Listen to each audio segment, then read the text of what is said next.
မဆွသွားမယ့်နိုင်ငံဂျပန်ရဲ့လုံးဝသူတို့ရဲ့ဘယ်လိုလဲမတည့်နိုင်ငံပေါ့နော်ပြဿနာကြီးဖြစ်တဲ့အချိန်မှာနည်းနည်းတော့စိတ်ပူပါပေါ့နော်တခုများကန်ဆယ်ဖြစ်မလားပေါ့မင်္ဂလာပါအခုနာရီတာ airport ပေါ့နော် terminal 2ကိုရောက်နေရယ်တကယ်ဆိုဆူကနေတာက Kyushu မှာနေရပေါ့နော် Kyushu မှာနေလို့ရှိရင်အဲ့လို international departure လုပ်ချင်တယ်ဆိုလို့ရှိရင် Fukuoka airport ကနေစီးရပေါ့နော်ဒါပေမဲ့ဆွသွားမယ့်နိုင်ငံဂျပန်ရဲ့လုံးဝသူတို့ရဲ့ဘယ်လိုလဲမတည့်နိုင်ငံပေါ့နော်တရုတ်ကိုသွားမှာတရုတ်ရဲ့ရှန်ဟိုင်းကိုသွားမှာပေါ့နော်ပုံမှန်ဆိုလို့ရှိရင်တော့အဲ့လိုရှန်ဟိုင်းကကြတော့ကိုကနေပါတဲ့ flight တွေကပေါ်တယ်ပေါ့နော်ဒါပေမဲ့ဆူကလည်းဖြစ်ချင်တော့ဂျပန်နဲ့တရုတ်နဲ့ပေါ့နော်အဲ့လိုမျိုးပေါ့နော်မဖြစ်ခင်လွန်ခဲ့တဲ့3လလောက်ကပေါ့နော်သွားမယ်ဆိုပြီးဆိုတာဒီခီးကိုစီစဉ်တာပေါ့နော်စီစဉ်နေတဲ့အချိန်တွင်းမှာဗီဇာတွေပါရှောက်ခံနေကြတော့မှပြဿနာတွေကစဖြစ်တာပေါ့နော်ဗီဇာလျှောက်တာလည်းဘာမှပြဿနာမရှိဘူးသူကတစ်ကက်ကိုလည်း2လကျော်3လလောက်တည်းကကြိုဝယ်ထားတာကြိုဝယ်ထားတဲ့ဒီတစ်ကက်ကဘာမှမဖြစ်ဘူးသူကဒီပြဿနာတွေဖြစ်တဲ့အချိန်မှာနည်းနည်းတော့စိတ်ပူပါပေါ့နော်တခုများကန်ဆယ်ဖြစ်မလားပေါ့အဲ့နဲ့အစီအမီမှာပါလေးလို့ဆိုပြီးတော့မှဒီ12လပိုင်းလဲဝင်ရောဒီဖကိုကနေပြီးတော့ departure လုံးမဲ့ flight ကကန်ဆယ်ဖြစ်သွားတယ်ကန်ဆယ်ဖြစ်ပြီးလုံးဝ flight မရှိတော့ဘူးပေါ့နော်သူက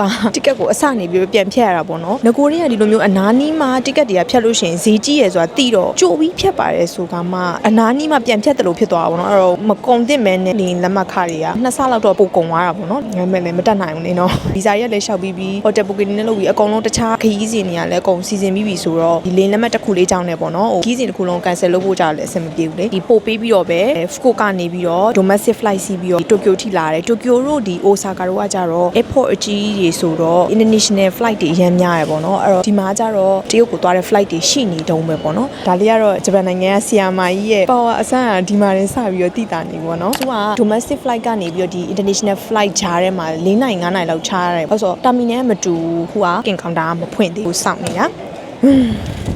ရှန်ဟိုင်းရောက်မှာပြန်တွေ့ပါမယ်။အဲ့ဒီရှန်ဟိုင်းဘလော့လေးကိုလည်းအားလုံးပဲစောင့်ကြည့်ပေးဖို့ဖိတ်ခေါ်ပါတယ်။ဒီရှန်ဟိုင်းဘလော့လေးမှာပြန်တွေ့မယ်။ Bye bye